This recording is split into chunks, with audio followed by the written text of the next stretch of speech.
अटल बिहारी वाजपेयी आणि लालकृष्ण अडवाणी असताना त्यांनी आपल्या मित्र पक्षांना फक्त सोबत ठेवले नाही, तर त्यांना कायम मान दिला.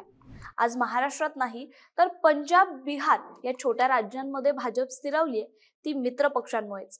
महत्वाचं म्हणजे महाराष्ट्रासारख्या मोठ्या राज्याचा सुकाणू भाजपच्या हातात आला होता, तो शिवसेनेमुळे. पण आज ते मातोश्रीला विसरलेत, अशीच भावना लोकांच्या मनात दिसून येते.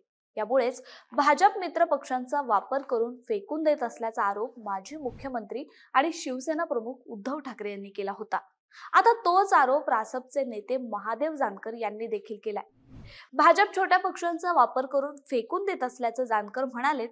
मोठी माणसं आल्यानंतर छोट्या माणसांची गरज राहत नाही, अशी पद्धत भाजपची असल्याचा आरोपही जानकर यांनी केलाय. प्रभार जनशक्ती पार्टीचे प्रमुख आणि अचलपूरचे आमदार बच्चू कडू म्हणालेत, जानकर जे काही बोलत आहेत तसा अनुभव मलाही येऊ लागलाय.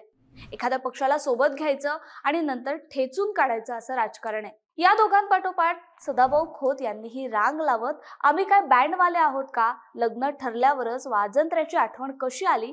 निवडणुका जवळ आल्यावरच भाजपला मित्र पक्षांची आठवण होते, असं म्हणत टीका केली. घटक पक्षाला सन्मान द्या, मुंगी सुद्धा हत्तीचा पराभव करू शकते, असं सूचक वक्तव्यही त्यांनी त्यावेळी केलं होतं. विशेष म्हणजे सांगलीतील महायुतीच्या कार्यक्रमामध्ये बोलताना सदाभाऊ खोत यांची खदखद बाहेर आली होती. सोबत घ्या, वापरा आणि फेकून द्या, असंच गेल्या 10 वर्षातील भाजपचं धोरण राहिलंय. आणि हे फक्त त्यांचे मित्र पक्ष बोलत नाहीत, तर स्वकीय नेते सुद्धा सांगतायत. शिवसेना, अकाली दल, टीडीपी या प्रमुख प्रादेशिक पक्षांसह महादेव जानकर यांचा रासप, बच्चू कडूंचा प्रहार, सदाभाऊ खोत यांची रयत क्रांती संघटना हे एकेकाळचे भाजपचे मित्र पक्ष आजूबाजूला फेकले गेलेत.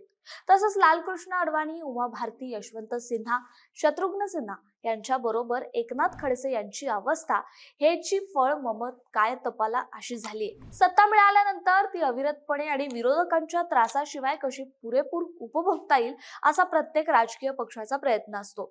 मग त्यासाठी सत्ताधारी पक्षाकडून साम, दाम, दंड, भेद अशी सर्व अस्त्र वापरली जातात.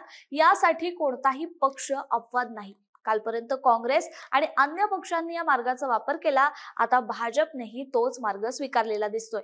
मात्र त्यासाठी लागणारी परिपक्वता भाजपच्या विद्यमान नेतृत्वात आहे का, असाही प्रश्न निर्माण होतो. मग ते केंद्रातील असो की राज्यामधील. भाजपला सत्ता असलेल्या विविध राज्यांमध्ये गृह कलहांचा सामना करावा लागतोय. त्यातील बहुतांश ठिकाणी कलहांसाठी विरोधी पक्ष नव्हे, तर स्वपक्षीय किंवा मित्र पक्षच कारण आहेत. हे विशेष. जनसामान्यांमधील लोकप्रियता टिकवून ठेवण्याचं भाजप पुढे मोठं आव्हान आहे. यामुळे भाजपला लोकसभेत 300+ जागा जिंकण्याचं लक्ष्य वाटतं तितकं सोपं नाहीये.